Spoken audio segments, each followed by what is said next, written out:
Clear Shots. Welcome back. Welcome to Clear Shots. We're back. We missed a week. Yeah. I got a new job again, and We got.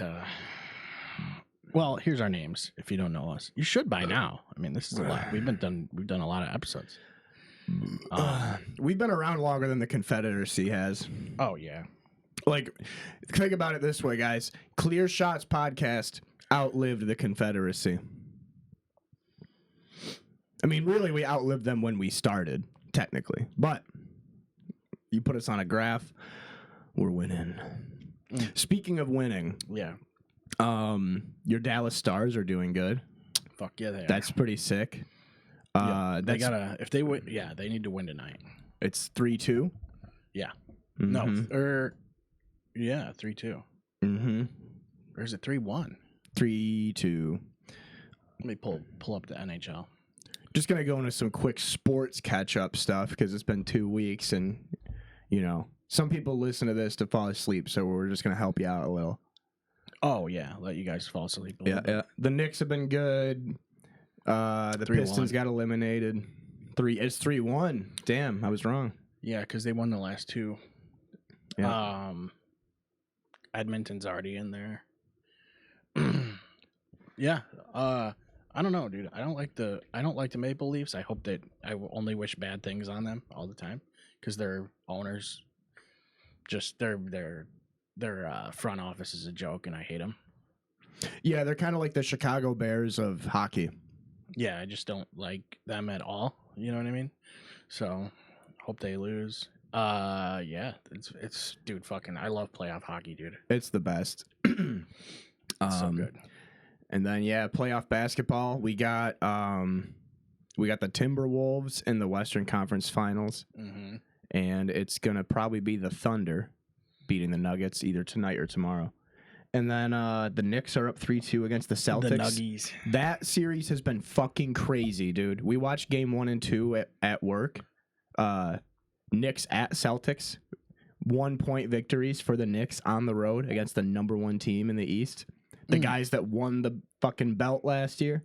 Nothing like a 1-point victory. Back to back. Yeah, that's I think great. one of them was in overtime. Oh, the Jets game in the last round, they scored with like 1.6 seconds, and then they won in overtime. Yep. And then I saw that last night that the Maple Leafs, either last night or the night before, they lost like 6-1. And the fans left at the second intermission. They all threw their jerseys and shit on the 6-1 fucking is ice. bad. Dude, that's bad. That's like losing 49-10 in football. Yeah. 6-1. Because you got to think about it. That's 6 scores. So 6 touchdowns would be 42 points. To 1 touchdown would be 7. But I mean, 6-1, dude. Do you remember? And I like to talk about this because for me it was awesome. Because I love this sports fucking crazy shit that happens, like Miracle on Ice stuff. Remember when the World Cup happened in Brazil? And Brazil got bent over by Germany and they lost like 7-1. I was thinking, has there ever been a more embarrassing defeat in sports? Like, this is Brazil soccer. That's like America and fucking shootings. You know what I mean? Yeah. And then it's That's the World Cup, which is like the Super Bowl of shootings. Right. It's kind of like if we had football, American football, and the Olympics or whatever. And if we had American football in the Olympics, we were having it in Texas where football is. And then we lost to like the fucking pygmy people of Papua New Guinea, like 18-0. It was all field goals. Yeah, defensive battle, field position battle. I think it's just a team of Rudies. Yeah, it's possible. It's not really possible, but I would watch it. I think and Wes is listening, he'll remember this one. The Super Bowl that was the Broncos versus the Seahawks, where the Seahawks won like 43-8 or whatever it was. That was pretty embarrassing. Yeah. Because you had like Peyton Manning, greatest QB season ever. Well, they won, like, Super Bowl 50 was kind of a blowout, wasn't it? No, Cam Newton shit the bed. That's what Super Bowl 50 was. Oh. Super Bowl 50, it was like 24-13. Peyton Manning played like shit. It was a defensive fucking. That was the game where the Panthers fumbled the ball and Cam Newton just stood there. Oh yeah, remember that? A fucking his controller died. His controller. What sucks is that Cam Newton is one of the sickest players that we ever got to watch play football ever, whether it was college or NFL. Yeah, and his entire career is now that one play. Yep, where he a Super Bowl where they were already losing. Yeah, they were down by like 10 with like 5 minutes tough left. Luck. You know what I mean? Like my favorite Cam Newton moment, he was talking shit to Clay Matthews, and Clay Matthews was like, he was like, oh, he's gonna do a wheel route. It's a wheel route. And Cam Newton's like, oh, you've been watching film, huh? Bet. Watch this. And then he runs a wheel route. And scores. I miss that guy. I miss that era of football. And by that, I mean when I was younger. Like, it's hard to get back into it. I miss Clay Matthews, dude. I miss that whole era. Like, I don't like any of the quarterbacks that play right now. I really, they're just boring as shit. Like, I like Patrick Mahomes, but only because everybody hates him. He's like the new Brady. It's meat and potatoes guys. But anyway, speaking of really cool shit. So, The Last of Us Part 2 came out on PC the other day. And I got just a quick spiel because I got to let everybody know I was wrong about The Last of Us Part 2. It's great. Okay. It's great. I put off playing it for 5 years. I turned down borrowing people's PlayStations because I was like, I've had the story spoiled for me. There's no point in playing the game. And everybody goes, no, play it anyway. It doesn't matter if you've been spoiled, you know? So, do you know anything about the Last of Us franchise? And this is also, for anybody listening, heavy spoiler territory. Oh, yeah, of course. Ahead. I've played... So, when I bought my PS4, I was, like, later on in the cycle already. And I really just bought it for MLB The Show. But then, of course, the year or two after I bought it, they were like, we're not exclusive to PlayStation anymore. And I was like, cool, all right. But I still have it. It's right here. And I've played Last of Us Remastered, the first one. I didn't, like, finish it, but I got pretty damn far into it. But that's it. I didn't watch the series or anything like that. I mean, I enjoyed it. I thought the gameplay was great. Like, it's, like, this weird mix between horror and, like, action.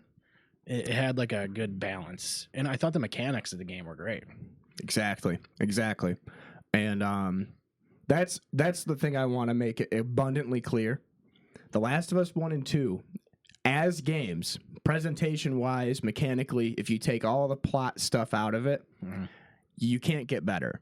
The closest thing I could think of is Red Dead Redemption 2, in terms of just how, like, you're playing it and you're like, how do they? We went from fucking Wolfenstein 3D to this.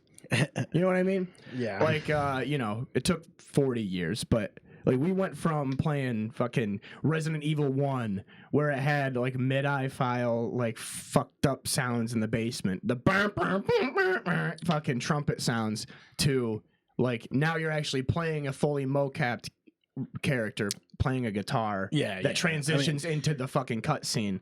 Like, it's just impressive. When I was a kid, it was like Super Nintendo. I was playing Super Nintendo. So, like, just on that point, it's an 11 out of 10. And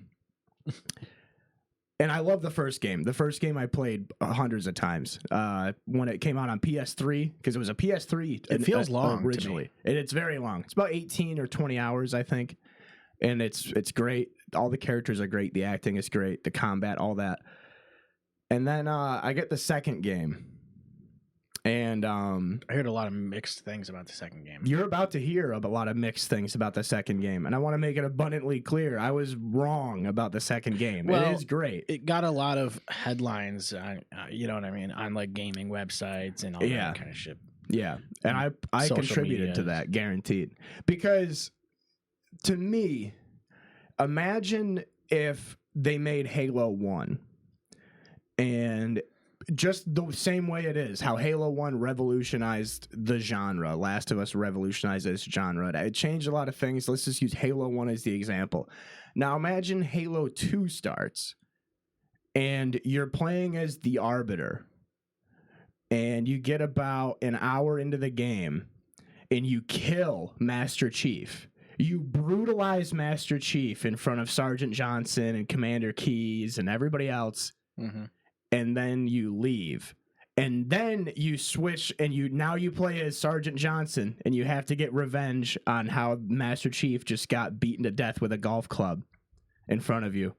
Mm-hmm. And the whole time that you're going on this revenge tour, the game is trying to convince you that you should have never liked Master Chief, and Master Chief is actually an evil scumbag, and you're bad for liking him in the first game. Okay. And then you get halfway through Halo 2, and you're just about to get revenge, and you're just about to kill the Arbiter and get revenge, right? Yeah. And now the game changes, and you play as the Arbiter. That's where I'm at now. Okay. So in the second game, main character from the first game dies. You have to play as the side character from the first game and then the main character's killer. Love that. Well, Red Dead did that really well. Yeah. With in the first one. In the first one. Because the main character dies at the very end of the game and gets a chance to redeem himself. Right. I find it extremely disingenuous to spend a 20-hour video game getting us to empathize with this character and completely absorb his trauma. Yeah. To now the second game is telling us, oh, wait a minute. No, fuck you and fuck that guy.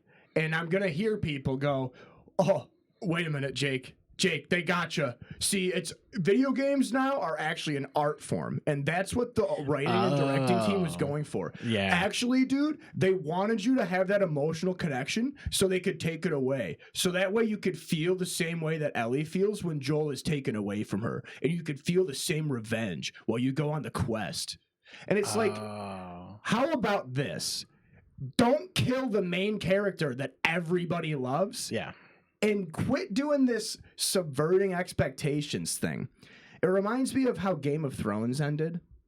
Well, I was going to bring up Game of Thrones because it's like that same vibe where they just want to kill off. Exactly the same vibe.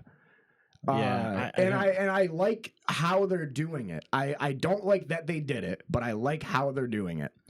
The one thing that I would change, and I talked to Dave about this, is if you really wanted to get people with that twist where you kill the main character from the first game and then play as the killer, right? What you should have done was don't even put anything from the first game in the sequel. Have the sequel start out playing as Abby, and then you run into, Joel and Tommy and that whole situation happens. And you're sitting there and you're like, wait a minute, why did I kill that guy? And then it tells you. Instead of tricking you, the first like half hour you play as this guy from the first game. So you think you're going right in. Yeah. You think you're going right in, especially because you play the first game, you play the second game. That's how it goes. It fucking transitions right through. I mean, but yeah, I can't wait for the comments where people would be like, well, that's what they were going for. No fucking shit. And I think it's dumb. Like, it feels like, wow, yeah, that does seem unnecessary to like elicit emotional response from that when it's like, can't you just do it in a different way? Like, there's plenty of ways to do that. Yeah. I mean, what fucking Gears of War 2 did it? But that's the main thing too. I'm glad you mentioned didn't have Gears to kill a main character off. I mean, they do it. They do it. But yeah, why did you have to do it right in the beginning? That's the one part where I'm like, you really people waited years for this. Yeah, I think that's why I liked the way Red Dead did it, was you establish that throughout the game and then they do it. Well, hang on. But that's how they get the response, by doing it in the beginning. They do it in the beginning so they can get the response. They're trying to be unlike everybody else. Well, the beginning of The Last of Us, the first one, was immediately they were trying to get emotion out of you. So So, you know, they have a track history for it. But all in all, game's fucking so good. Last of Us 2. It really fucking is. I really recommend it. I can look past the fucking weird story beats and the inconsistencies. There's some minor retcons that bother me. You know how I get about fucking retcons That and shit. irritates the shit out of me. But Like, there's some, like, you spend the whole first game essentially just hoping. Like, you hope that you can get Ellie to the Fireflies, and you hope that they can make a vaccine. Which, by the way, I don't know if anybody knows this. You can't create a vaccine for a fungal infection. So jot that down. Grab a pen. You can create a cure for a fungal infection. But here's my question, Seth. Mm-hmm. The year is 2033. The world has been overrun by this zombie infection for decades. Mm-hmm. Your only hope for humanity is this scientist in a dilapidated building in Salt Lake City, surrounded by about 24 other people that have AR-15s. You're telling me that this guy is going to develop a cure for this, mass produce it, mass distributing it, and everything's going to be fine? You spend the whole first game realizing that the whole trip is hopeless, but you don't have anything else to fight for. So you do it anyway. And then you realize that what you have to fight for is your family. And instead of trying to fight for the future of humanity, you fight for the future of your family. That's what the first game is about. You know what the second game does? Fuck your family. Fuck you. You know what? Remember how we spent 20 hours telling you that this is a fucking hopeless endeavor? Just kidding. We had dozens of scientists. We have dozens of big trucks that can deliver vaccines that can't be developed. You fucks. They're Get all out over of the here. place.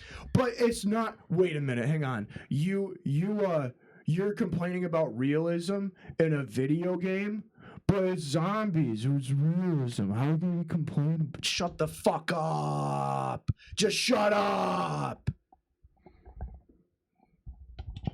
Play the game. It's fucking sick. But, like, don't sit there and tell me that just because the story is presented well, that it's a masterpiece. Fucking Master and Commander Escape from Butcher Bay was a masterpiece of a story, but it wasn't presented well. I'm not watching it again. You know what I mean? Yeah. But since Last of Us 2 is presented well and it's fun to play, I'll play it again. But I'm going to fucking complain about the story the whole time. Yeah. It's one of those situations where it's like, it's going to be a weird circle back. Wasn't there like a bunch of, like, people were like all upset about like someone being gay or something like that? And those people are fucking retarded. Like, I can't stand like, that shit. Why are you going to complain about how wasn't buff? that like, yeah, that was like grabbing headlines they for were, some reason. They were mad that Ellie and the Persian girl they lesed out have a lesbian sex scene, and then they were mad that Abby is like a really jacked woman. And it's like, have you ever seen Charlotte Flair? You fucking dicks.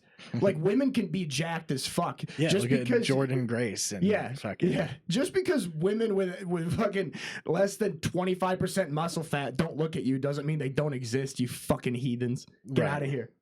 No, I hate that. If you're gonna complain about Last of Us 2, fucking complain about the story. Don't complain about how the characters look. That's not fun. Yeah, because that's just trying to get people. It's just trying to get people to fucking argue about flags and shit. Yeah, I don't remember if like that came out before the game came out and that was just like a topic of conversation, or if like people were bitching about it. The DLC for the first game confirms that Ellie was gay. So all of the boys that jerked off to Ellie, myself included, got upset. I didn't get upset about it. I thought that was cool. Yeah. It was like, oh, cool. Yeah. Of course you are. Right. Moving on. Oh, they're gay? Okay. What the fuck? We're still doing this? That's one of the topics that I had.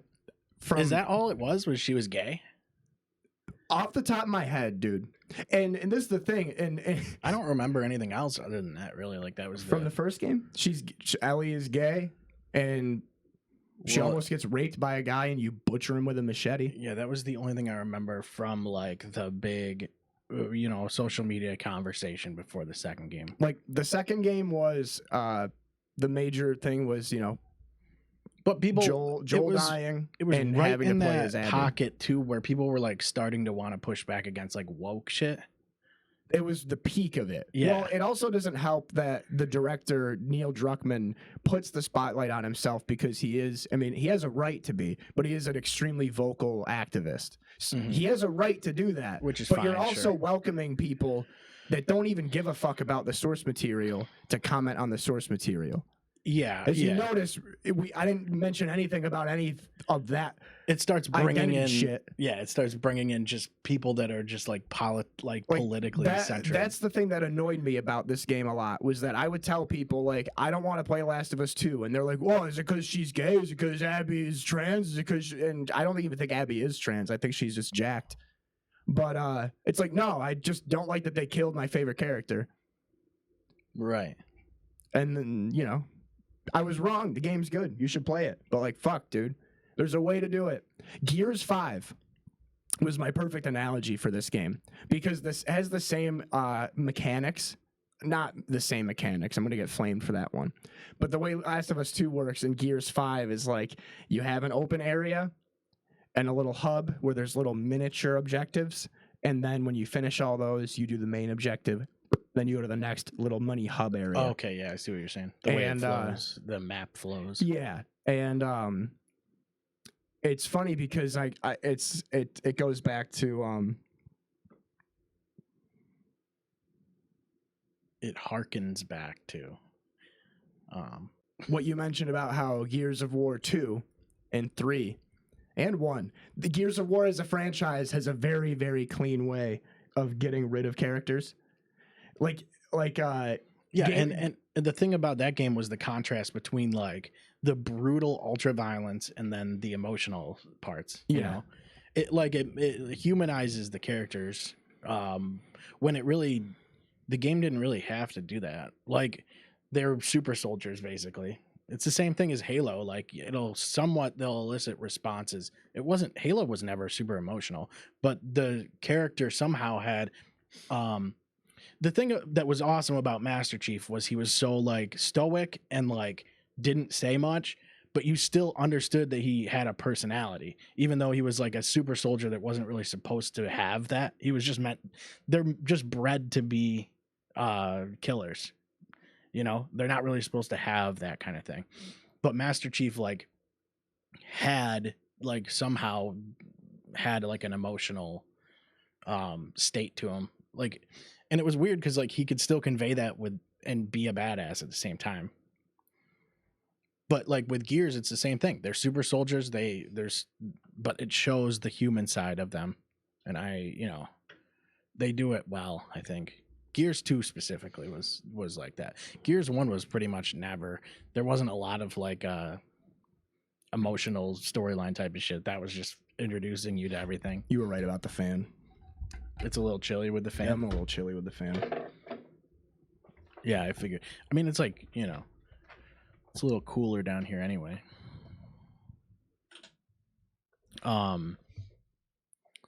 Yeah. But, it's just Gears 1, the only characters that die are Min and Carmine, right? Yeah, Carmine, all the Carmines die. Except Charlie or whatever. Clayton. Well, they're remastering the remaster. Yeah, Gears. how do you feel about that? I think it's I'm excited. Obviously, I agree with a lot of people though, in that like they would have been better off doing like a trilogy thing package and saying like because they did it with Halo and it worked. Like people are playing Master Chief Collection. So if you do Gears, the Marcus Phoenix Collection, yeah. I don't know. I think that would work. And I think it'd be nice to see like, I mean, Gears 3 still looks really good. It's like those graphics that those games had, they don't age poorly. They actually look really good. Yeah, there's a classic Unreal Engine. Yeah, and I mean, it's like you almost don't need another remaster, but I'm gonna play it. You get a free upgrade if you have Ultimate Edition. So like you're gonna get it anyway. Mm-hmm. But it's just kind of feels like it's unnecessary. Where's Gears 6 or whatever, Well, in Gears 6 won't even be 6. Gears 6 is going to be Gears .5. It's a prequel where you play as Marcus and Ty. Mm-hmm. Well, they tried honestly, a prequel already. They didn't. Was Judgment. Judgment was a prequel, and so was Tactics. I don't know what the deal with Judgment was, like why they decided to change controls and stuff like that. I just don't understand that. It was People Can Fly. I don't know if it was like it was another it was like a AA developer made Judgment. Did they do Bulletstorm? Yeah, and Outriders. Bulletstorm was sweet. Mm-hmm. That game was underrated and like it just kind of like flew under the radar. But going back to the Gears, people who played it all agree though that it was fucking sick. 10 out of 10. Going back to Gears, the thing that I wish they did was don't even remaster 2 and 3, just put it on computer. 2 and 3 are still stuck on 360. They were never officially ported to 1 or series.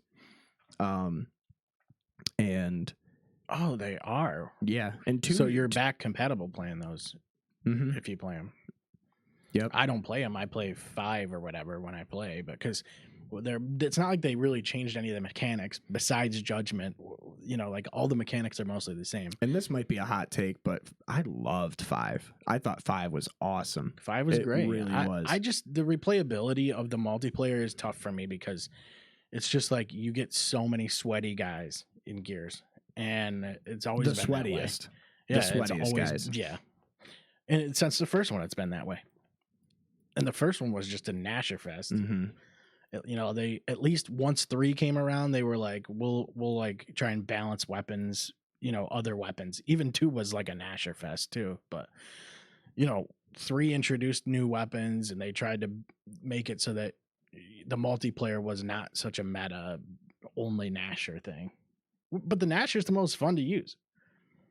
I mean, it's hard to, I want to use it all the time, even if it's fucking not the best weapon. It's too much fun. You splatter guys open and shit with it. It's just too much fun to use. The weapon sounds good. It's just like feels good to use. And when you find that, I think when games find that, it's hard to like move away from that. Like Halo, when Halo 2's BR, like that weapon was fun to use. It felt good to use. It was like a high part of the meta because it was a 4-hit kill. And then Halo 3, they did the same thing. They changed it a little bit, the way it wasn't hit scan anymore. It was like you'd have to lead shots a little bit. But then Halo Reach, they were like, we're going to not have that. And I don't know. I liked Reach a lot, but like the idea was to go back to Halo 1 where it's like a precision single shot weapon. That's what they wanted to do. So they came out with the DMR. So the DMR was essentially the Magnum. They wanted it to be, because they wanted to build it around like single shot precision weapon, which is because the Magnum was the weapon in Halo 1. So that's what they were trying to model. And I think, I mean, it was fine. People didn't mind it. The DMR sucked at the beginning. But once they updated it, once they updated the bloom and stuff, that fixed it.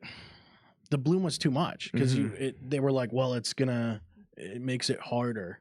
It's like, well, we don't need to make it harder. Like, it's already enough. Like the skill gap's already enough. If you're hitting the head 4 times, that's all you need. You don't need to have to wait between shots. We don't want that. And then they updated the bloom to not go outside the 1 round reticle.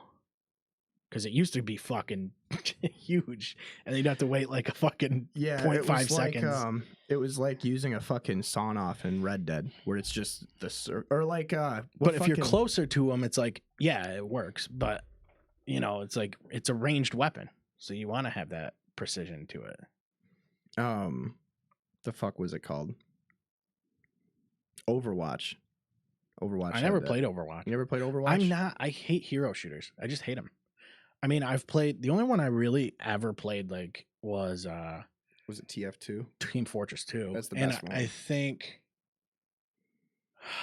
I think that was it for like those kind of things. I mean, I played Siege a little bit, which is kind of a hero shooter.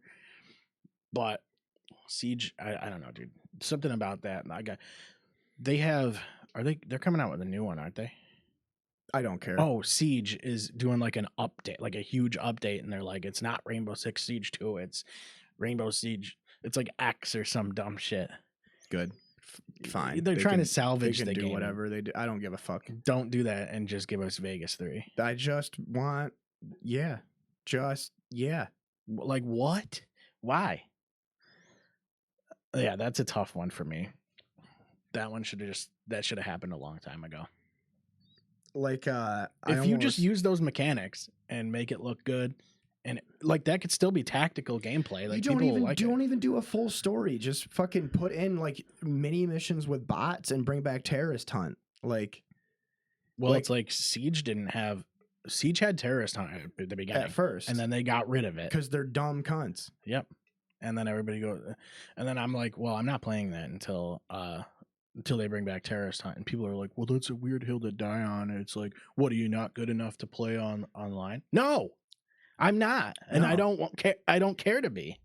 Yeah, I don't know what you like. Do I don't want to play video games, but Seth and I do awful impressions on Discord and drink Red Bull at 1 a.m. So yeah, and like we don't have fucking time to aim down sights. I just fucking the whole vibe of the gaming industry right now is like make money and like try to make games competitive, and it's like I don't want my game to be competitive all the time.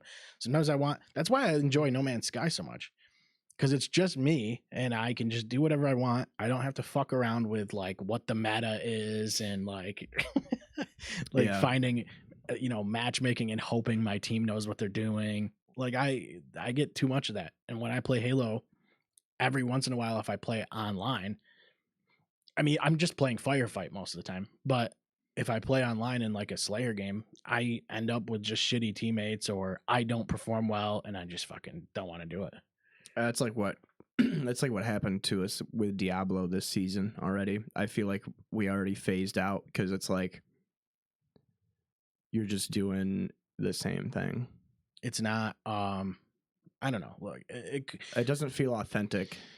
It's all because authentic isn't the word. I don't hate the new season of Diablo either. I just like. It clicked with me the other day where it's like, oh, the only thing that I'm trying to do, and I do it to myself because as people know, I only play Minion Necromancer. I don't play any other classes.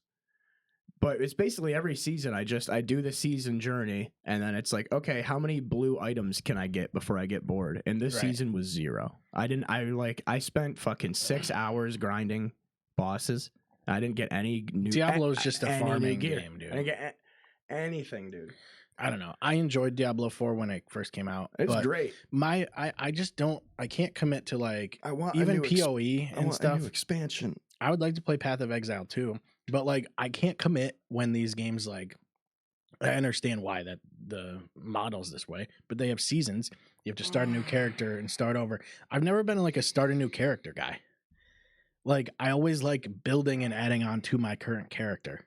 And I've always liked that. That's why I was a big Destiny fan.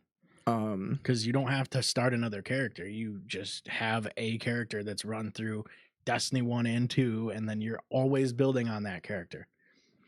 It's funny that you're talking about No Man's Sky, because I started playing The Outer Wilds again. Did you play that game at all? I think I've talked to you about it before. You have, yeah. I heard good things about it. Excuse me. I just got it on sale for like $11. I finally own it. I had a stolen copy for a while, but now I actually own it. I actually bought No Man's Sky the other day. Yeah. Because it was on sale, and I was like, it's gonna leave Game Pass at some point. Yeah, but The Outer Wilds, fucking, I love. I think I love The Outer Wilds for the same way that you love No Man's Sky, because it's just like, oh, you just pick it up and you're making a little progress as you go.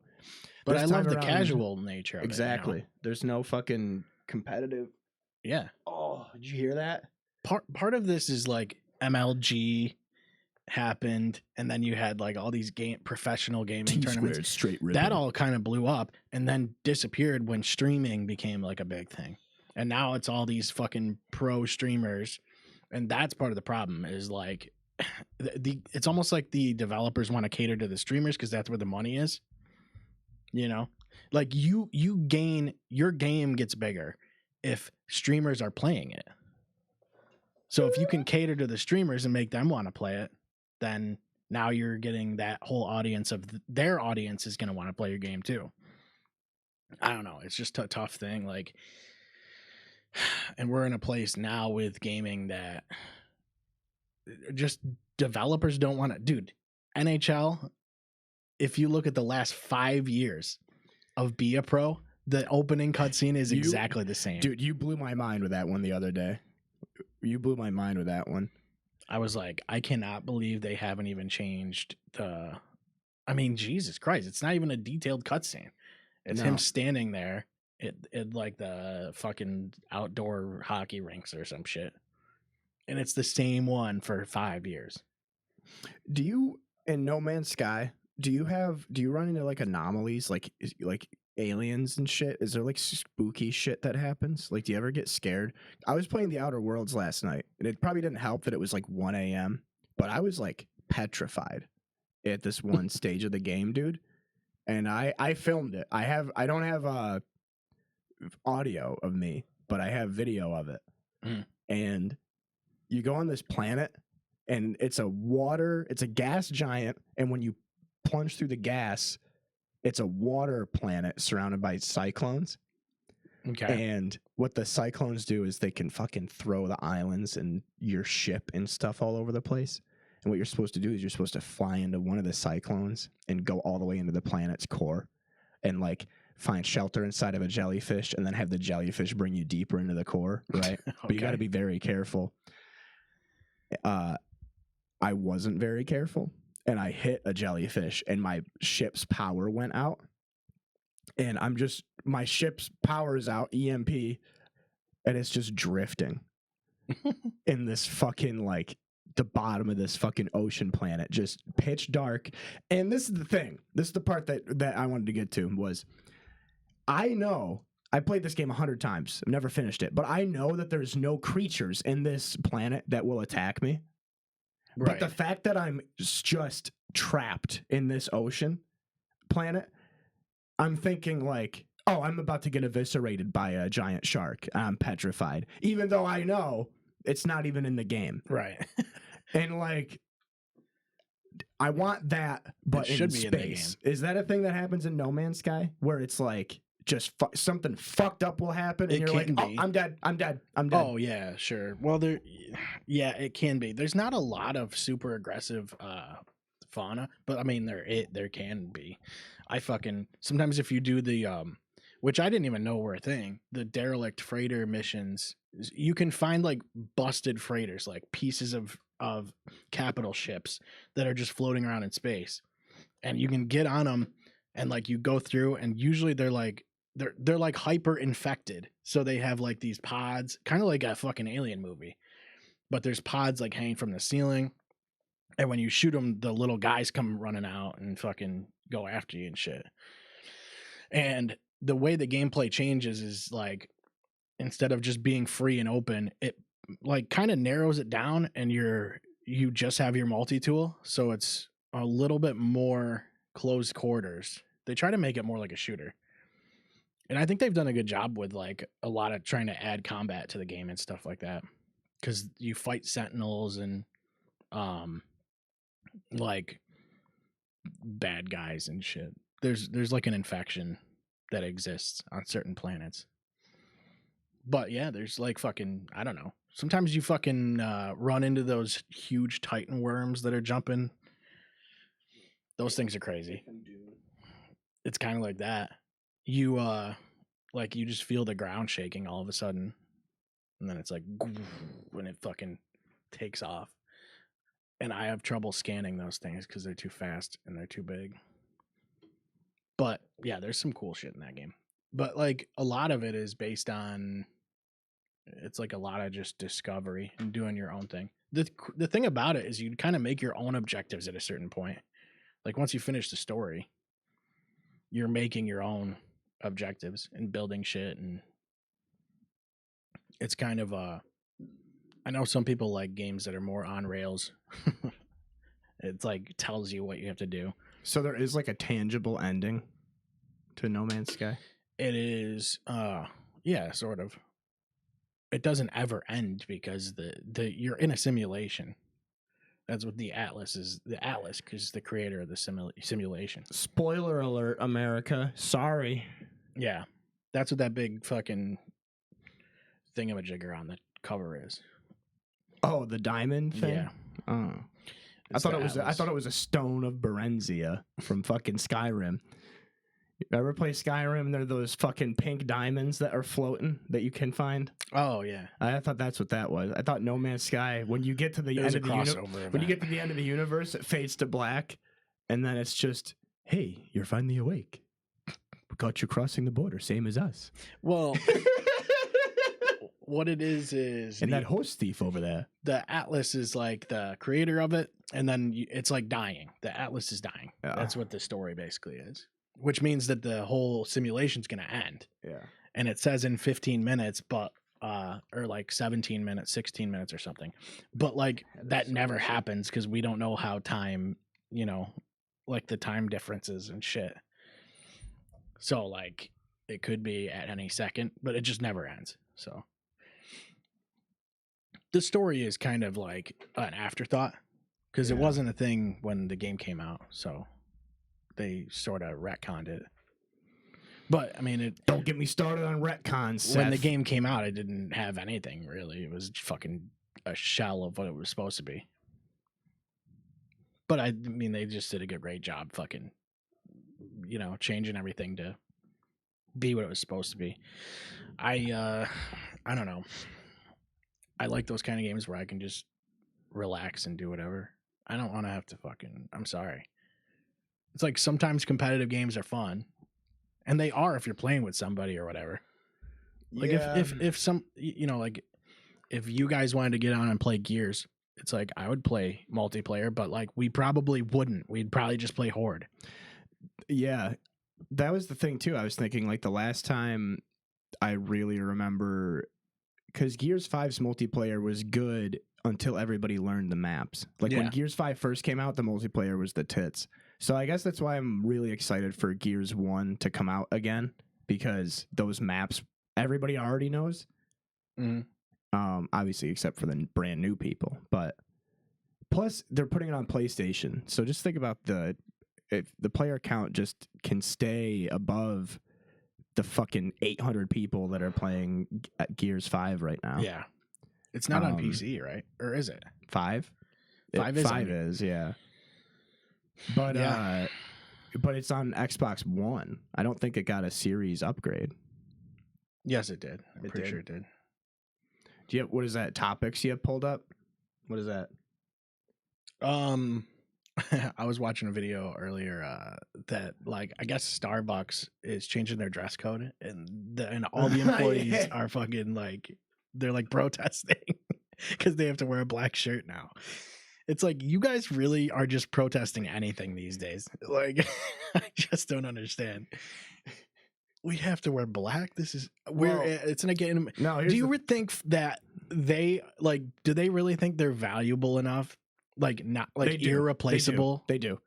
They think they're changing the world, dude. It's like I'm sorry, Starbucks can hire people like in a day. The economy is so bad that full-time protesters have jobs, and this is what they think jobs are: is just protesting. Yeah, they don't know how to actually do jobs; they just protest. It's so irritating to me. Like, really, you're gonna be mad because they want you to wear a black shirt? Get the fuck out of here! Jesus Christ! So many places have dress codes. We're still doing this? Like, really? Like, I don't know. That's just not something to. I had for one of my topics I had written down literally on my fucking front page of just the normal, you know, when you open up your internet browser and it's like fucking the 8 news sites. Yeah, mine doesn't do that anymore. But on my phone, it'll be like CNN, MSNBC, Fox, like Sky. It'll be like fucking the 8 top. Whatever reason, the fucking headline across all fucking branches of propaganda was Scotland bans trans women from soccer. And my first thought was, are we still doing this? Yeah, we're still doing it. Obama said there was going to be change. What the fuck? Yeah, we had hope and change. Speaking of change, people I know are up in arms about the prospect of voter ID cards being mandatory. Did we talk about this? I always thought night? that was like a fucking thing in the first place. You want to hear something? People go, "Why don't you vote?" I probably have, and I just don't know about it. Yeah, somebody's done it for you. Guaranteed. Yeah. It's weird. I wonder which party it voted for. My mom's been dead since fucking 2020. I bet she voted too. Yeah. But yeah, so somebody it just doesn't make sense, dude. You need a license to buy like smokes. So there were people at Canal Commons were talking about it, and I was listening in, and I swear to God, they were like, "I just can't believe that they're actually passing racist policies like that." Yeah, that's and so my racist. first thought is, I really need somebody to explain to me how voter ID cards are racist. But don't raise your fucking voice at me. That's all I need. That's not gonna happen. I need an answer. And no, it should have been that way in the first place. I don't understand the argument. So you're telling me that you could just go to a poll booth and just say that you are somebody and just vote? Walk in, right? You can do that at places? Yeah, and who's to say you can't come back in with the glasses and the nose, with the mustache? And be like, I didn't vote yet. Some other guy. That's how Bush won Florida. Yeah. That's how I did it. Like I said, I don't think it should have ever been not. I always thought it was. And I'm being coy, too. I know what their argument is. Their argument is like, well, they're going to purposefully limit the speed at which people in low-income communities and marginalized communities get access. That's the thing. They're gonna limit access. Okay. No, the whole. We're still doing this. Voting infrastructure needs to change anyway. Where's my access? Yeah. If the access is limited for people below me, then it must be really limited for people like me. I can't imagine. This is the thing. I can't imagine how bad it is for people below me on the totem pole, because shit's already dog shit for me. Yeah. Wow. That's how I should be approaching my life. My life is filled with strife and turmoil and hardships outside of my control. But god damn it, it's tougher for some people. Yeah. Yeah, we have to make it easier for everybody. They complain about trickle down economics, and now we have trickle up socioeconomics. Yeah. Yeah. It's fucking dog shit. Yeah. Dude, I mean, it's part of like, I don't know. If you would have asked me when I was a kid, if when you go to vote, you need to show like prove who you are or like show some kind of ID. I mean, I wouldn't even have had to think about it for a second. I would have been like, yeah, of course. I mean, I just don't see the argument against that one. That one's really tough for me. Like it's like, I mean, you gotta go, if you're gonna buy beer, you need a fucking ID, dude. Like, I don't understand. This whole thing is like, everybody wants to be outraged about something now. Be like me, get outraged about fucking video games from 6 years ago. I know, get mad about something else. Like, yeah. I don't know. Some shit is just not. Look, there's plenty of shit that like is worth being mad about, but like there's a lot of shit that isn't, and it just becomes like this. I don't know. I think the zeitgeist like just is fucking so broken right now. Everything's on social media. People don't take to social media when they like enjoy some shit. They go to social media when they're pissed or they want to complain about something. Or ask for help or something. You know what I mean? That's the only time you're on. So the only thing you get on social media is like negativity. It's like, I don't understand the, like, I don't know. It's just this weird addiction that we have. Oh yeah. I forgot. I was waiting for a phone call today.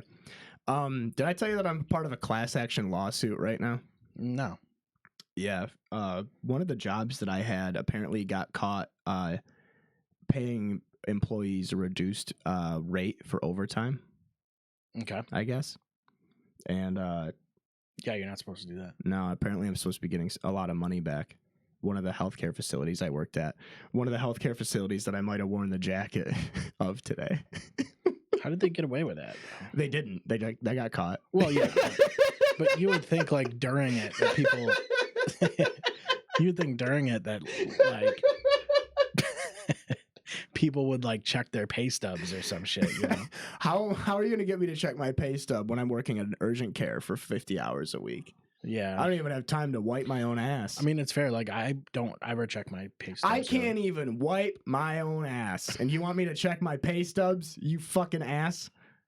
But yeah, you would think somebody would do math and be like... We can't do math. We work in an urgent care. Oh, yeah. Oh, yeah, I forgot our education system sucked. And... Yeah. My last topic that I had was this fucking guy at the bar that the restaurant that I work at.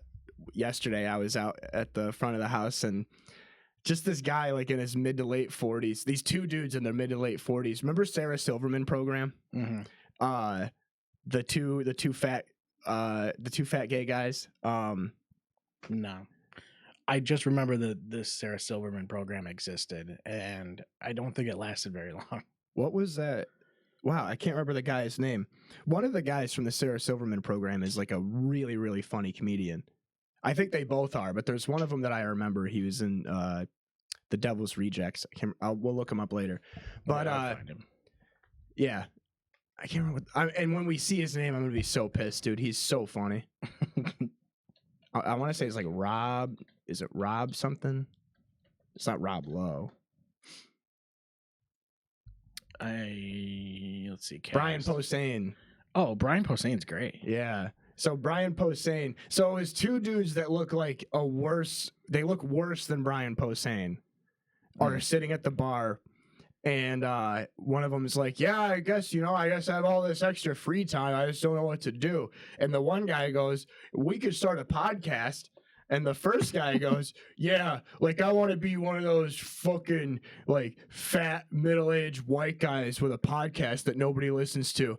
And everybody at the front of the house just whips around and stares at me. And I go, what?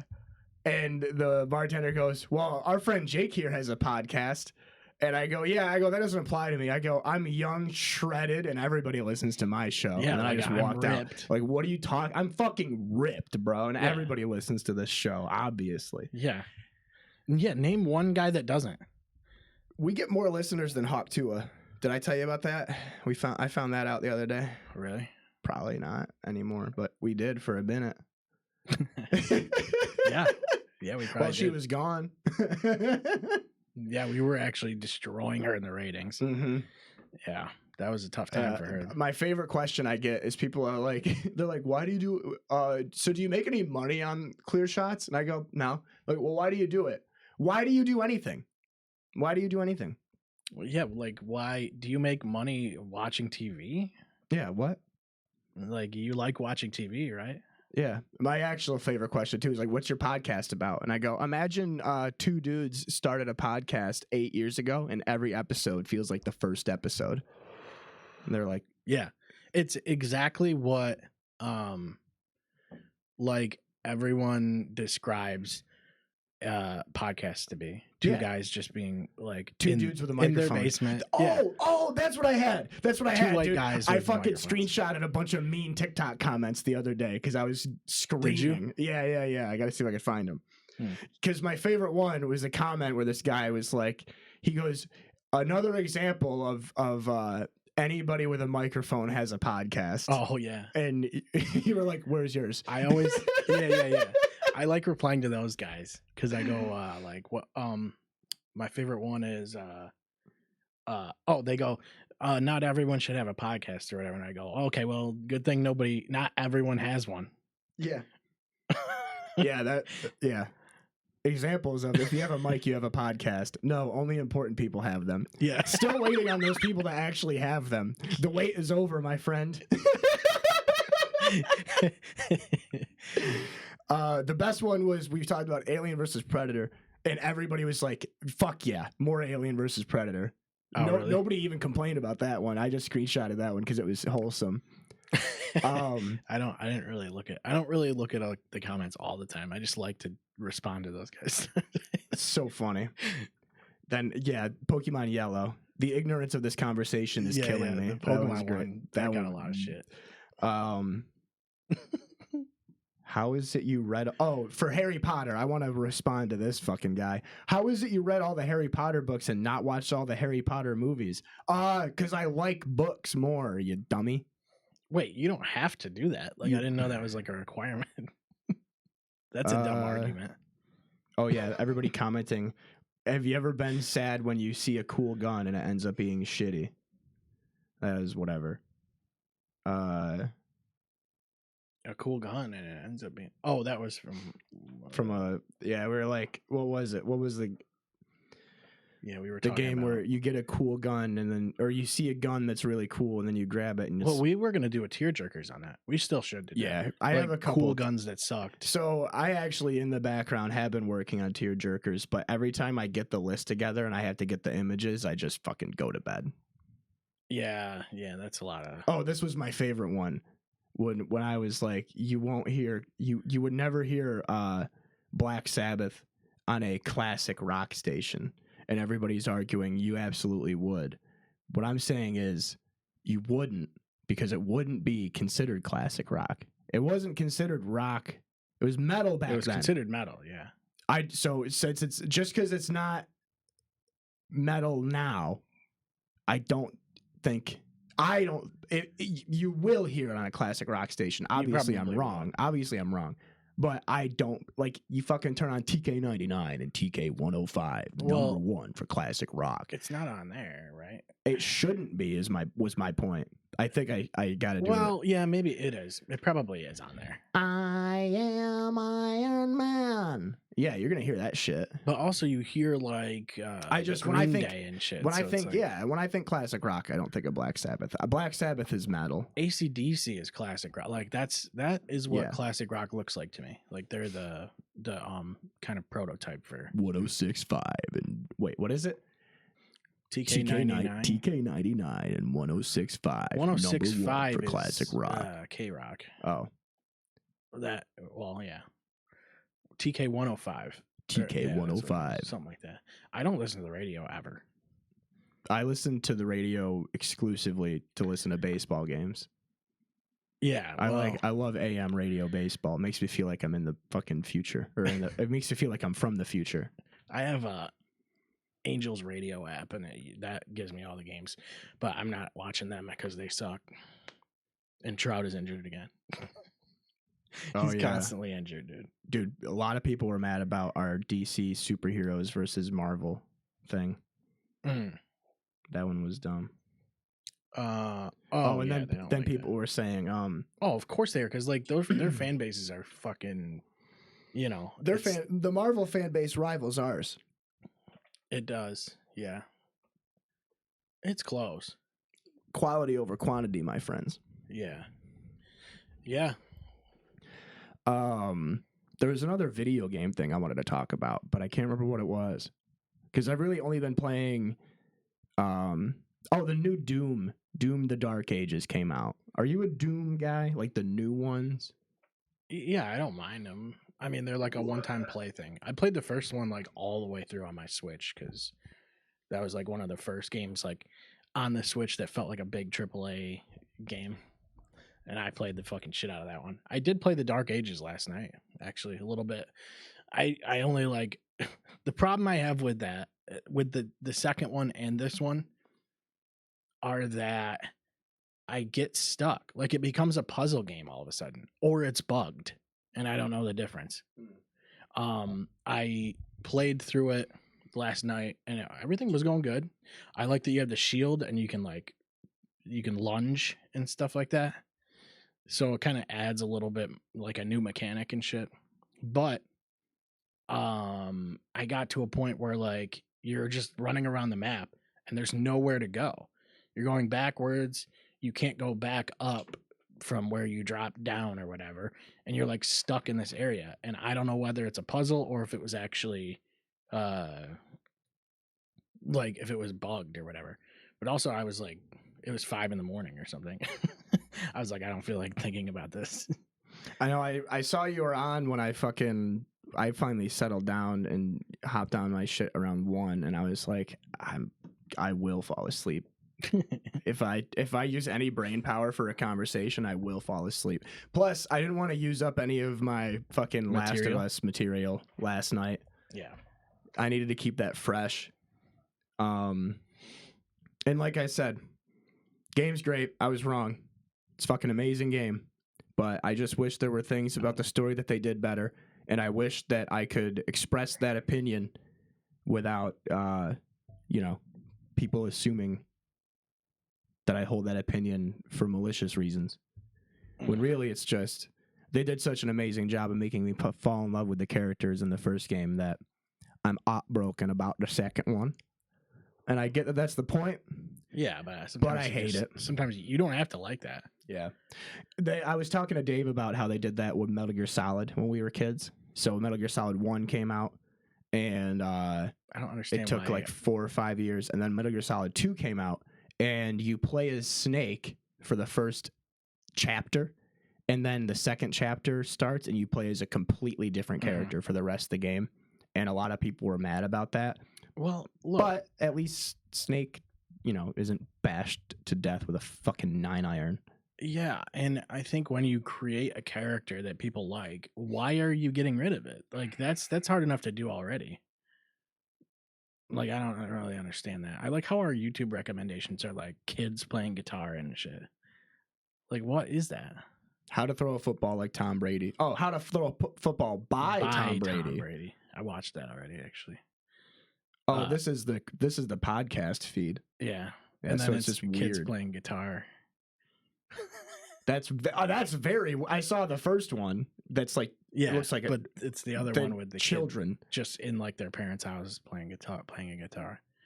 Looks like a fucking Airbnb. It doesn't even look like people live there. Some of these kids like shred, dude. Yeah, but also a lot of them back in the day. That kid that played Guitar Hero, Ben Eberly.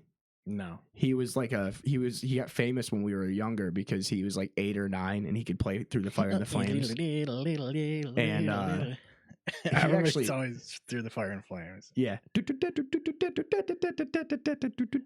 didn't think that song was that hard. There was like certain parts, like towards the end, there was like one section at the end that was difficult, and the rest of it I felt like wasn't that bad compared to Raining Blood. Raining Blood was kind of a nightmare. Cliffs of Dover. Cliffs of Dover is not bad. It's just that's a stamina song.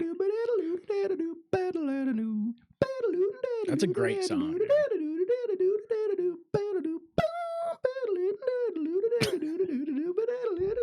I don't know. There's some tracks on that game where I thought they were better than, like more difficult than Through the Fire and Flames.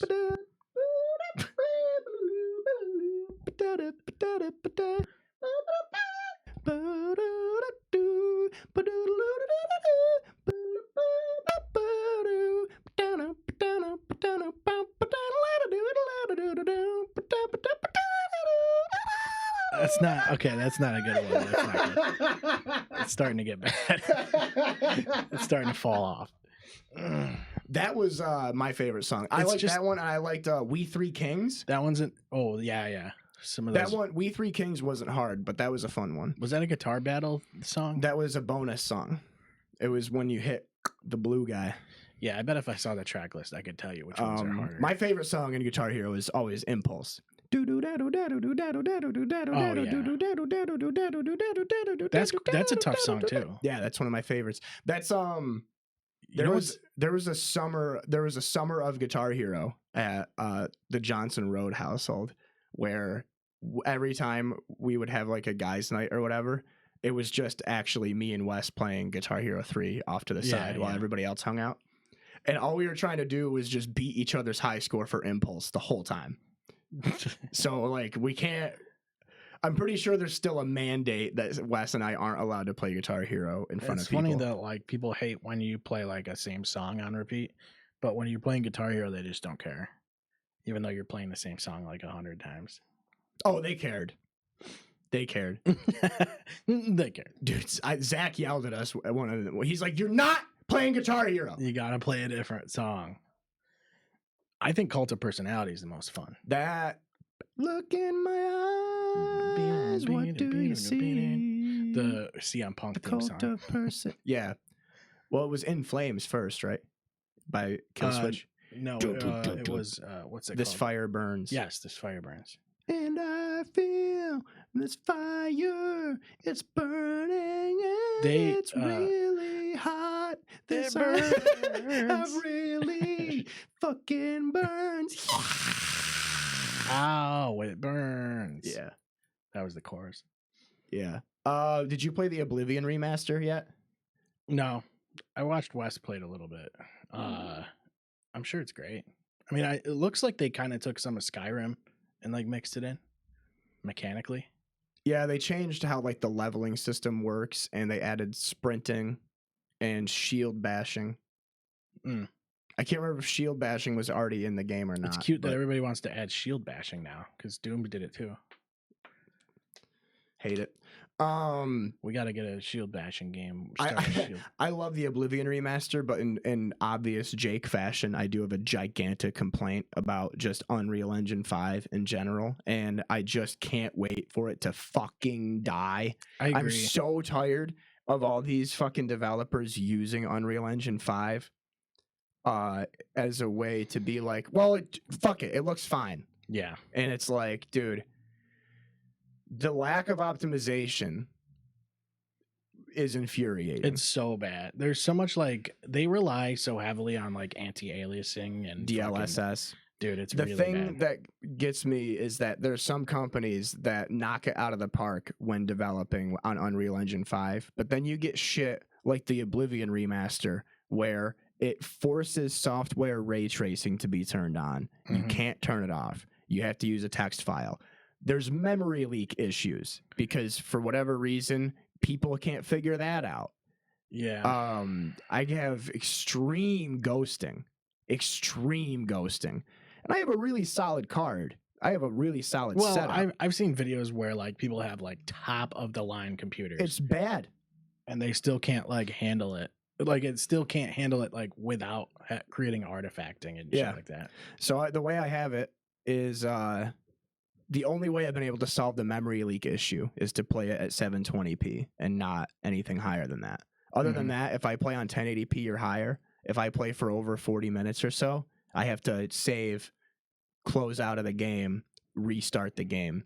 That's really and I'm just tired of it. I'm so tired of it. I just have a lot of like, I don't know, PC gaming has like always been tough for me because like shit like that. It just, you always seem to run into a problem. And like, even when we play like anything, like it seems like someone is going to run into an issue. Like my game won't run. It won't like, how come it's doing this or whatever. And like, it's like PC Master Race. And it's like, yeah, like in one way, yes. But then you also have to deal with all this other shit. It's why we haven't gotten around to playing Cry of Fear again, because it is such a nightmare. Dude, that game was a nightmare to get that working. You know, it was a nightmare to get that game working a decade ago. Yeah. And now I don't even. Yeah, there's like fucking. It was hard to even set up like a server to do it. But yeah, so it's shit like that. Because like every time we play Master Chief Collection, it's like somebody has to wait to install something, or the game isn't launching in full screen or some weird shit. Did I send you the article I found about that? That apparently they found a bug where people that it affects such a small minority of people, but of course I'm in this bracket. Or anti-cheat or some shit. It's this bullshit where if you own the game and have Game Pass, it fucks with the servers. It doesn't know how to connect you. So every time I launch Master Chief Collection, I have to fucking go to the input relay. Like I have to go to the matchmaking stuff and set it to the most restricted, and then boot out of the game and boot the game back up and set it to the least restricted, boot out of the game, boot the game back up, and then it works. What? Remember we were trying to play for like, it was like every other night for over a week. Me, you, and Wes were trying to play, and yeah, like it just wasn't working. You had to host. If that was the other thing too, is if it wasn't you hosting, it didn't work. Oh yeah, that did change it. Yep. Yeah, But, what is that? It's probably because The it's Game probably Pass like a cross. It's probably a integration- cross-play thing. I think they're just having. It's like so you have Game Pass on PC and you have all these games that can run through the Xbox app, which is probably part of the issue too, is having to run it through their infrastructure. But I don't understand like that. It's of course that's going to get complicated because now you're using you're using your Xbox account. They're doing like this native app, this launcher. It's Of course, so everybody bad. has to have a launcher now. So And then, my thinking was, well, I'll just buy it on Steam when it's on sale. But then, well, that's the thing is Wes usually if you also run it has through issues. Steam. Well, Wes, yeah, Wes has also has issues. So, and he runs it through that. So it's like, what the fuck? yeah, and then it's like, oh wait, hold on, let me uninstall the entire game and reinstall and see if that works. Let me see if I can reinstall Easy Anti-Cheat or whatever. Well, hang on, guys. You should just be grateful that it even works sometimes at all, every now and then. Like, fuck off, dude. No, I'm sorry, but the standard for gaming needs to be like That was the gaming needs thing. to have a standard where it's like things work. I was bitching about it on Reddit, and that was a comment. Well, it's amazing that they even got it to work. Yeah, it's amazing that you know how to breathe, you fucking dumbass. I'm sorry, but like getting it to work should be the bare Where the fucking fuck minimum. do they grow those people, dude? Where the fuck do those people come from? This fucking toxic positivity peanut gallery, dude. Yeah, something's in the water somewhere. It's like they don't have shit to say unless it's somebody else is saying something negative. They're never gonna. They never say anything good about anything unless it's in response to something negative. Yeah. So it's like you don't even know that you're about to insult them by making fun of something because you have no idea they even like it. I think one thing is like people that like defend big companies like this is really annoying. You know what I mean? Like they're behind it no matter what. Like I don't really get that. It's like even if it's your favorite. Exhibit A was GTA getting delayed again. Yeah. Yeah. And it's gonna get delayed again. Yeah, it is because it's gonna be hard to run because they're going pretty hard with that game. They said it's gonna be 30 frames. And I said, well, I can't even tell the difference. Oh yeah. If you put 120 frames in front of me and 30, look, as long as it looks good, I don't care. Just turn on the Auto Motion Plus on your TV or whatever, and it'll be fine. I love you, Dan, and I know you're not listening to this, but if you are, I love you extra. My buddy Dan does that shit. We'll get into it. Where he's like, why do you tinker with your games so much? And I go, because I want it to be 4K resolution, 60 frames per second. And he goes, I just don't see the difference between 60 and 30. And you might just have a bad monitor. Some people can't. And that's fine. But you're wrong. It's not even close. If you put side by side 30 versus 60, it's like not even I don't understand. 30 should not, 60 should be the standard now. That's the thing. His main or the main reason I see his argument is he has the nicest TV I've ever seen. So it probably doesn't matter whether it's 30 or 60 when he's playing. Like he's got PS4 Pro, 4K, UHD, 8K, whatever the fuck. It's like this. It's this fucking TV. I've never seen anything like it because it's like paper thin. And it's almost like a curved TV, but it's not curved. And I don't know how to explain it. Okay. But it's almost like there's depth to the screen. So like wherever you're sitting, it's just, I don't know, man. TVs blow my mind. I have a nice TV. I have a fucking like 66 inch regular ass TVs. I have a 66 inch 4K TV. That's really nice. But then I go to Dan's house and it's just bullshit. Yeah. I mean, I want to like our dads would do that with like fucking their friends' lawnmowers. I'm doing that with TVs. Mm-hmm. Stand and look at it for a little while. Like, what the fuck, dude? Yeah. It's like I would play at 30 frames per second too if I had a whole extra level of fidelity. I think I would prefer, like, if you want to release the game and have it look really good and have it be 30 frames, great. But I want to be able to go, let's make it look a little less good and make it run at 60. So that's my argument, is I can't tell the difference between when it's fidelity mode or performance mode. No, I can't either, really. Like I always put performance mode. No, it's like, I think Wes was telling me that it's usually fidelity mode will add like ray tracing and stuff. But yeah, but why is ray tracing such a big deal? Like, I don't give a fuck about that. Ray Like, tracing really is don't. sick. It looks great. It's sick for older games. Like, oh yeah, I have a ray tracing mod for Doom 2. but I don't think we need to have ray tracing in everything. That doesn't need to be industry standard yet. Should put ray tracing in fucking Jack and Daxter 1 with ray tracing. Yeah.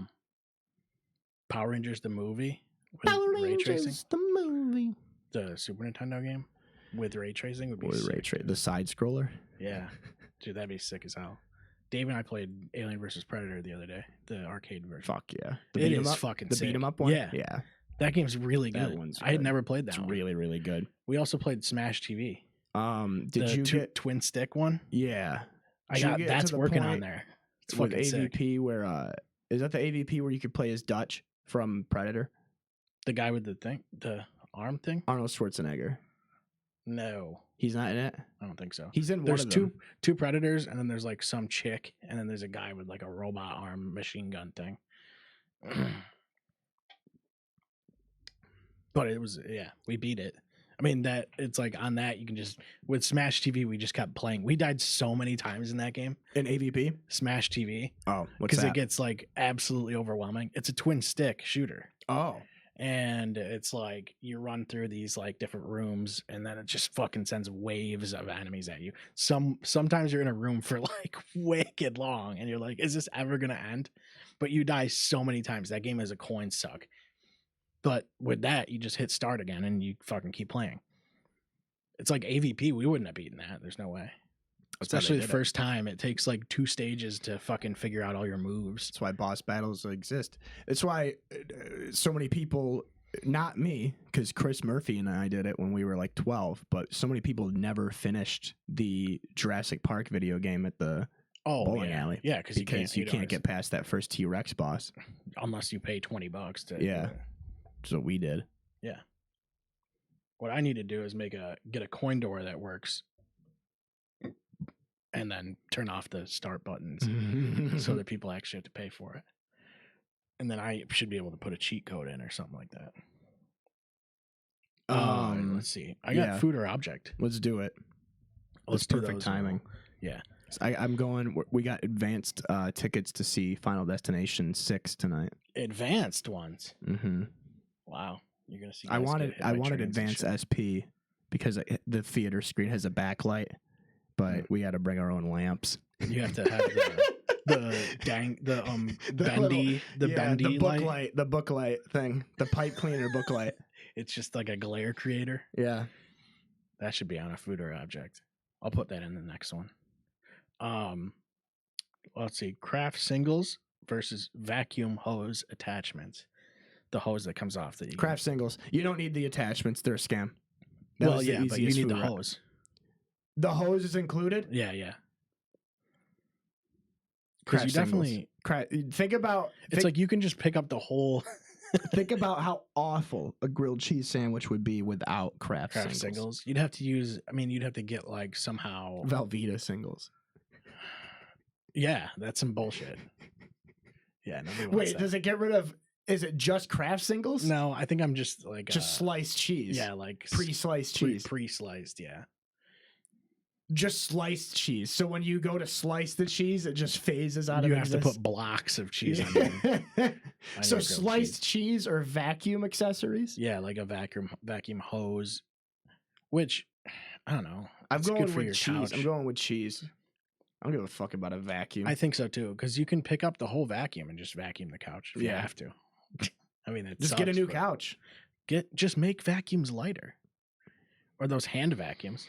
Use those. A hand vacuum. Like Atomic Heart. Did you ever play that game? Yeah. Game was sweet. How about kebabs? Like shish kebabs? Or like the kebab. The Turkish sandwich. Anything that's on like a little, like stick. Like skewered protein. Yeah. So skewered meats. protein. Versus Lego Lego heads. Only the heads though. Because like people would look weird if they didn't have the Lego heads. I'm sticking with Legos. Really? I couldn't tell you I'm last not time really I a shish big- kebab. I'm not yeah. a kebab guy. You have a bunch of meat and you put it on a stick and then it It just goes disappears. away. That's always like the funniest part of this is like trying to situationally use it and then Yeah. it just disappearing. And you just have to accept it. Yeah. Because you made the decision already. Like my favorite one is the bay window. Like if you have a window and a bay gets put outside the window, Yeah, yeah. does no, the that's bay it. disappear or does the window disappear? Yeah, I don't know if that's how that works, but I would say Legos too. Lego heads. 'Cause Lego shit would heads, look weird. It would be without. fucking stupid. We'd be stuck with Bionicles Yeah, and you'd have like the guys just standing there like this, but without without your a head. fucking brain. Yeah. No chance, Um, Lance. Okay, so the wax bottle things. Ugh, candy the things? candies, yeah. Yeah, versus candles. Candles. Candles? Oh, of course. Yeah. Those, like the dude, wax No, bottles. fuck off. No, you don't. Yeah, they're I'll fun. throw this at you. I think they're fun. They're fucking gross. You like bite the top Fucking gross. Dude, and that wax gets in your beard and in your mouth. in your beard. Yeah. How's it getting in your? Because, well, not my beard. I don't have a beard right now, but it'll Well, get you're supposed to in your put beard. it in your mouth. I You're not supposed fucking gross wax shit. I think they're I fun. don't want it in my mouth. I don't want it in my teeth. I don't want it in my hands. I like chewing them until they're like not really chewable anymore. They're pretty gross, but they're fun. You know what I mean? Yeah, no. It's like just sugar water inside of them. No. It's fucking disgusting. I can live without them now. It's like the fucking most I honestly I can live without ridiculous candles. fucking too. millennial candy. That's the out of all of them. That's the one I cannot understand the most. Is any of the like the wax soda bottles with Yeah. the fake soda? That's or like wax lips with the fucking fake fucking whatever. Oh, those are fucked up. Yeah, I like don't that shit's just. The lips are weird. You know, people give me shit because I like black licorice, and then they go around and eat fucking wax in front of me. Like I'm not supposed to be offended by that. Yeah, people have weird. Well, I don't know. I get black olives on all my sandwiches, and a lot of people hate black olives. It's like what? Why? They're They have a strong potent. taste. Yeah. So, I don't know. I think they're good. I mean, I like olives, but that's why people don't like them. I like them diced. If you dice I them can eat up, the shit out of black olives. yeah. My aunt actually ate like a whole thing of black olives once, like a can. Was it Jen? And yeah, and Nice, she of course. now she just can't eat black olives. Of course it was. Yeah, I fucking like them. But that one's tough for me, like, because I really don't give a shit about candles either, to be honest with you. You know, I'm more like of this is incense one where guy. I could like leave either one. But I guess I'll take candles because I don't use the wax bottles very often. No, but I don't You dislike won't. them. You won't use them. Well, I don't even know where you get them. You got to buy them online or something. I don't see them. Spirit anymore. Halloween. Spirit Halloween. So you have to get them in October or whatever, a couple months before it. How long do they stick around? How long does Spirit October or Spirit Halloween stick around? I think usually after they come October. around and they leave like November half. They're like, yeah, they leave at November November 0.5. Yeah, they're gone by Thanksgiving for sure. Guaranteed. But they come around like 2 months before, don't they? Maybe a month. they're a hilarious business model. It's always okay. How does it make money? My favorite thing about Spirit Halloween is that it's always the sexiest / scariest single moms work there. Yeah. That's a place where boys become men. If you're trying to be a cool guy and go to Spirit Halloween, be a good luck Chuck, fucking buckle up. Dude. How does that gig work? Do you get unemployment?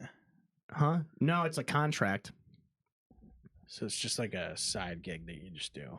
Yeah. There's a couple girls I know that's what they do. They like stay at home moms or they're single moms or whatever, and they just And then they do it during the like season. they'll DoorDash and stuff, and then Spirit Halloween. It's like how my dad does tax season. Like my dad just like does whatever he does throughout the year with his odd jobs, and then tax season rolls around. That's what the Right. girls do.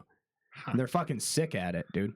You ever been to Spirit Halloween? Yeah. They know their shit. It's Well- like because they get like the same fucking crew every year. It's like the same thing with the people that do the fucking. I don't talk to those people. the What are you fright- asking questions about? The Fright Fest. What? What are you asking questions about? Like, what do you need help with in Spirit Halloween? No, I'm not asking. like- I'm not asking about fucking costumes. I'm like, Oh. what Okay. you come here often? Every time we're open. Yeah, 3 months out of the year. Oh Yeah. wow, fancy meeting you here. Yeah, that's a silly. I don't know, man. I never even talk to the people at Spirit Hall. I buy the thing and then that's it. And actually, I haven't bought anything in years. Like last year, I bought the pirate costume that we had. Mm-hmm. That was it. Mm-hmm. And you guys can go back and watch it. You can watch the Spooktacular if you ever want to. Go right back there and watch. But the thing that was good for was we figured out we can do live podcasts. Mm-hmm. And it worked. Yeah. And we also learned that the Jets were frauds. Oh yeah. That was they actually won that game. I think. Oh, they won that game. That's right. But then they lost every other game after that. So. I and don't then even, like the dude, only Jets football fan is I just know was so here. not even. Yeah, football is just so not even on my radar anymore. I don't even know the Cowboys drafted a fucking lineman, and I just don't care. Like I just,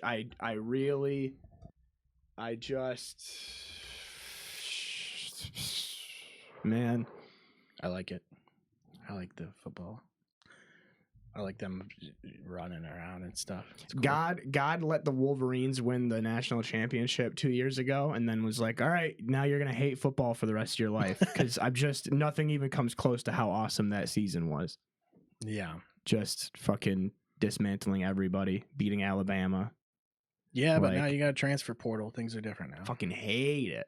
Well, the transfer portal was a thing 2 years ago, but I just Yeah, but now it's really like in the swing. it's and really fucking, scary and sad. Like I think I told you the reason I didn't really pay attention to March Madness was when they pulled up the rosters. I can't remember if it was the Final Four rosters or if it was the 4 number 1 teams. Well, it was the same thing. Because there was the 4 number 1s that made the Mhm. Final Four this year.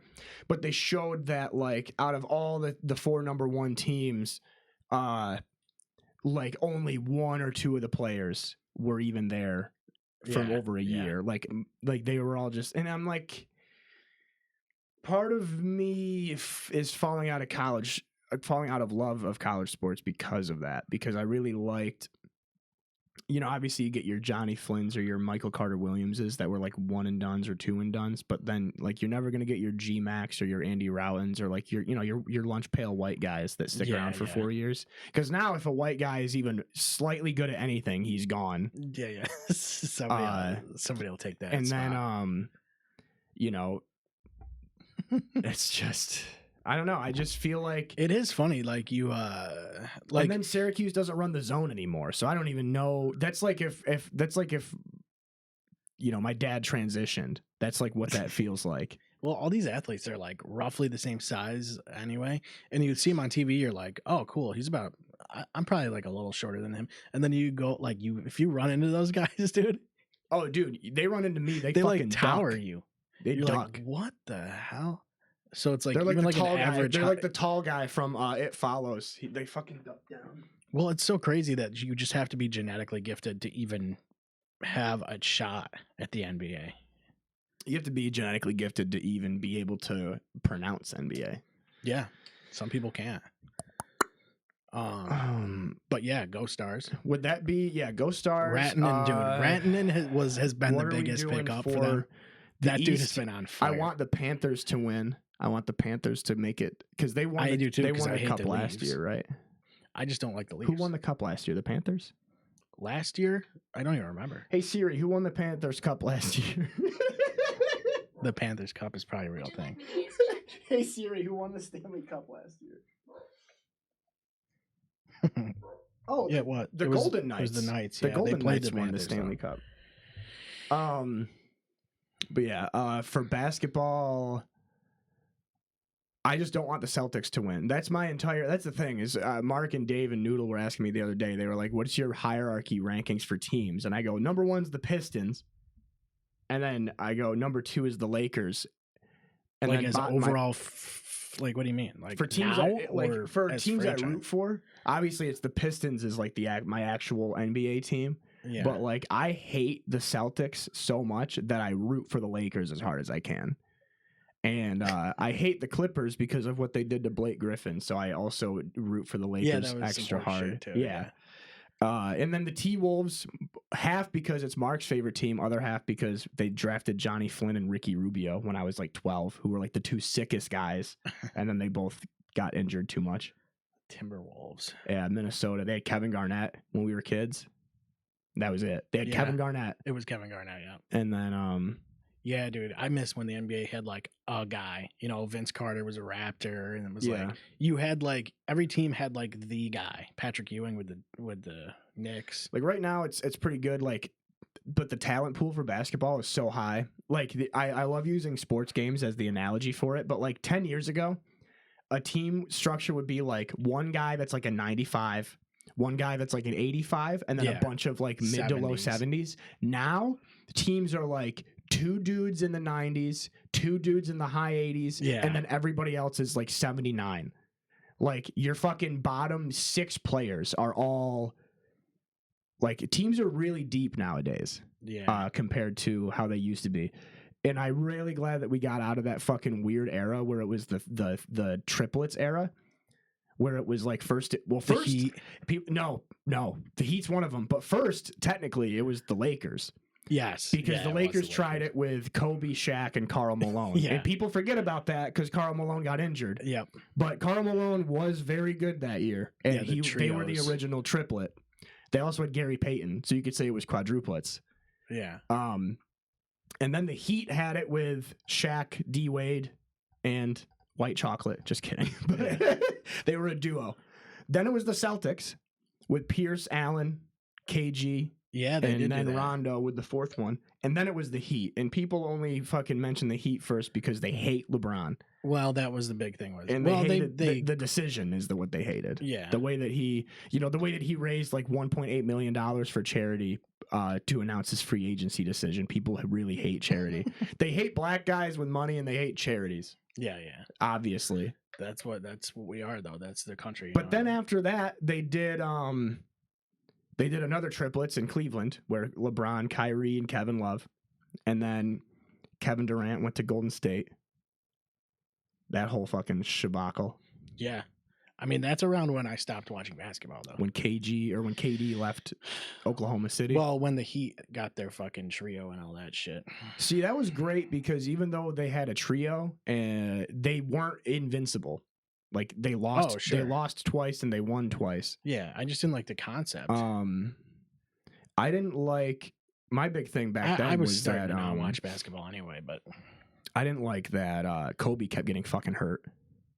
Because Kobe was playing really well up until he tore his Achilles, as most guys do. But like coming off of back to Derrick back, Rose, like I was always a Derrick Bulls fan. Rose. So and shout when out to Derrick Mark. Rose kept getting injured, and it was like, all right, well, yeah, because I just grew up watching the Bulls, so it's like, that was just always the team I watched. Because how could you not watch Jordan? I wasn't alive.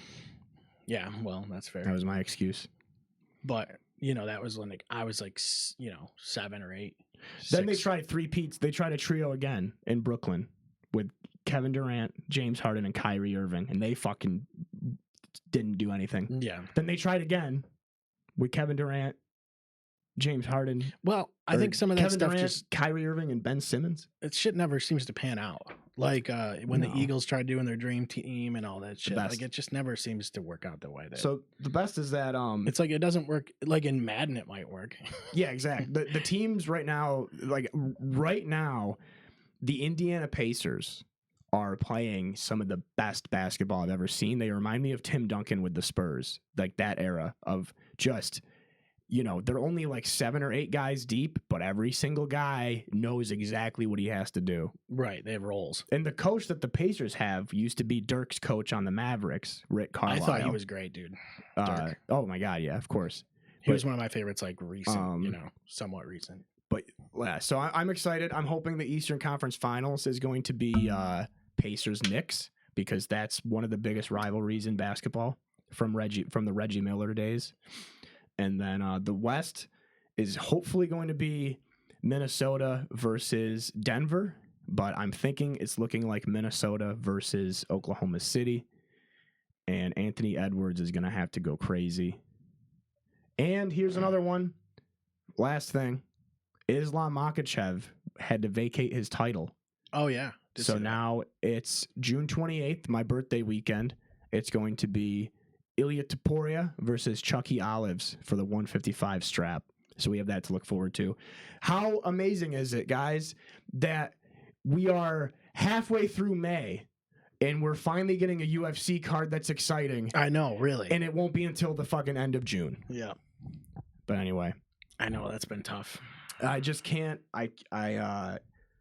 The fact that I've fallen out of love with the UFC as hard as I have, it's not surprising. Dave called it as soon as they started. What did they do a couple years ago? They did the merger with TKO or whatever. I think you and Dave and I were explaining why that was going to be a bad thing, and exactly what you guys were saying happened, where they stripped away their identity completely, and they sit there and they go, oh, nobody's watching fights and nobody's paying for pay-per-views, and it's like, who is there to pay for? Yeah, like you don't even pay your fighters. You want us to buy your fucking tickets? You won't even pay your fighters. Right. 2010, around that era, that was the best UFC, dude. It just felt so good. Like they had their own, like you said, it had like a personality. They had their fucking, just everything felt raw, it felt new, and it felt like it was growing still. You don't even get the shit from like that era, especially where like with Silva and Sonnen. It felt like it was always getting bigger. Yeah, but what I wanted to mention was when you would have build up to fights. Chael Sonnen's an anomaly, obviously, but you don't even have a guy like that anymore. You don't even have a guy going on radio or ESPN promoting himself. So it's like, are they not allowed to? Well, then that's the problem. Because Chael Sonnen is my favorite fighter ever because he was everywhere. And he was the only fighter that actually seemed like he was trying to really turn it into pro wrestling. Like pro wrestling, but he was trying to turn every event into like, you have to see what he does because of the way that he's talking himself up. Yeah. Connor did it though. Connor got big because of that. So it's Connor and Chael. Has there been anybody since? Right. Topuria? Sort of. But this is the thing, is that Ilya Topuria is like a really nice guy. Behind the scenes, allegedly. Conor McGregor's not, and Chael Sonnen is a fucking white-collar grifter. Yeah. It's like can you play the character is what you're saying. Right, yeah.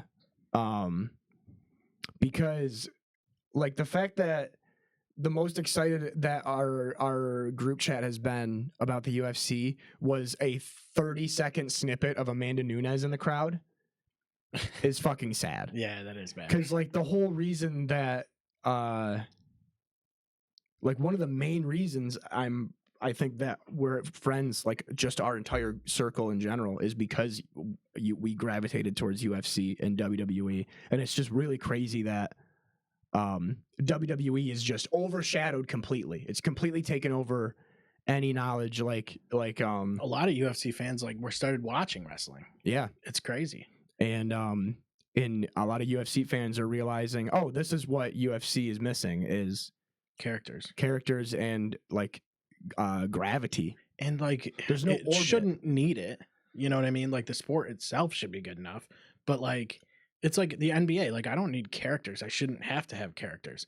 The game should be, the sport should represent itself. It's like when you have to make characters, that's a different thing. Pro wrestling has always been about that though. So like, it's a tough, they're different things. They're different entities. I see where you're coming from with that, but I just wonder how stale it really has become. Like I haven't looked at their numbers or anything like that. Like I'm sure their attendance is great. Like, I'd still go to a UFC event if it was around and I could afford it, But like, I think in-person events, they're doing great. And obviously they're doing fine because of the ESPN TKO fucking bullshit. It just doesn't feel like it has the hype level as I don't think people are buying pay-per-views. No, well, people didn't buy pay-per-views anyway. They just fucking pirated But I mean, I think it's getting bad. Yeah. Well, don't price them at like $100 plus a subscription plus ESPN Plus, right? Yeah, that's bullshit. I think what got me was I mean, look at Peacock, what they're doing with WWE.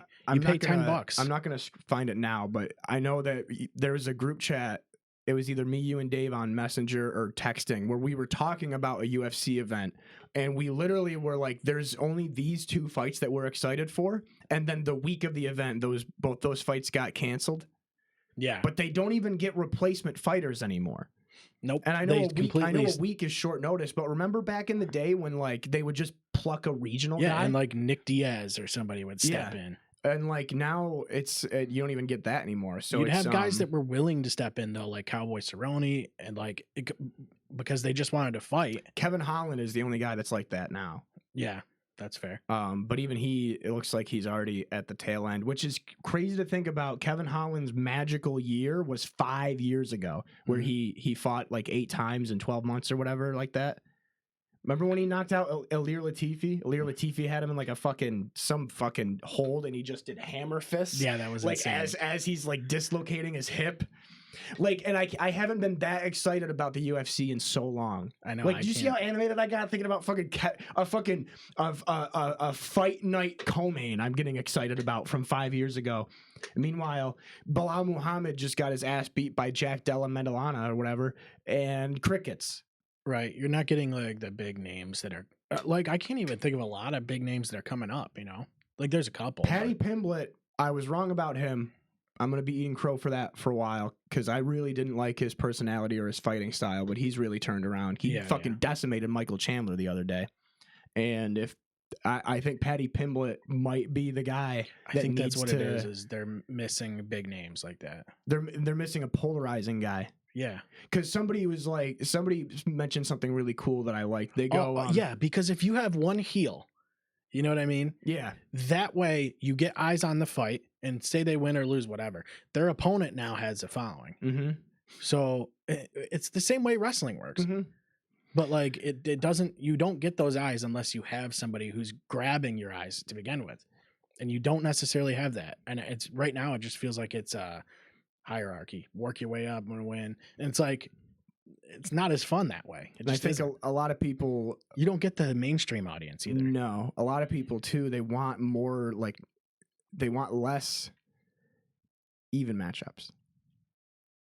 Oh, they want skill-based matchmaking turned off. They want to watch. They want to watch people get pub stomped and like knocked out. But the problem is that the talent pool, just like with basketball, the talent pool or the talent floor is so high that it's because they say styles matchups make fights or styles make fights. There's barely any styles anymore. Yeah, it's everybody's training MMA, but like it's not. They don't train boxing. They don't train Muay Thai. There's a guy online that I was reading. He put a whole spiel about you know.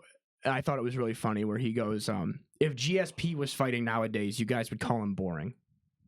They called him boring when he was fighting. And that was my point too. I was like, people were sick of him, or people that didn't know any better were sick of him back then. So you also have to think like, and I had to defend him. I'm thinking like, oh man, am I becoming one of those guys? Would I hate GSP now if he was fighting now because he's boring? Like, is there something? Did you watch Khabib? Yeah. He had a similar style. Yeah, but Khabib had the Conor McGregor angle. He did.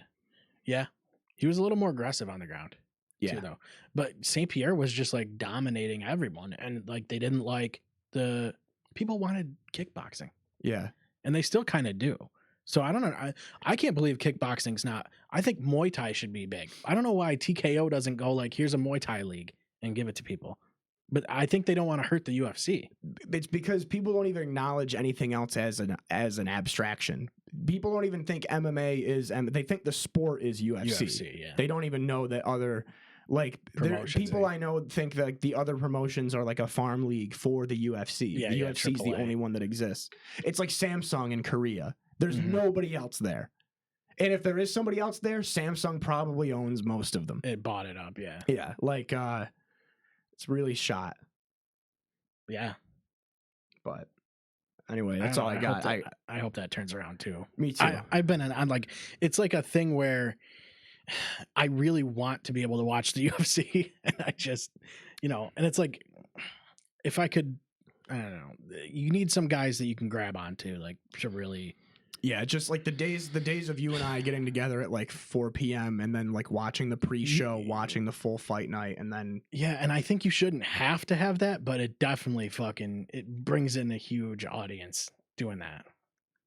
You shouldn't have to have that. The fights should speak for themselves, you know. That's what I miss though. I miss when every event felt like an event, and now they just Now, yeah, it's even numbered. Like it used to be, fight nights or whatever, and I would watch Numbered every events were numbered big. event. And now I don't watch either. I actually find myself watching fight nights more often. I couldn't even tell you what they're at. 319, no, 315, 316, 3 something. I mean, it's 3 something, 316. well, you know, even UFC 300 was like underwhelming. So you're like, It's a fucking joke. I think it's because I lived through UFC 100 and that was yeah, incredible. same. That was Mir and Lesnar, right?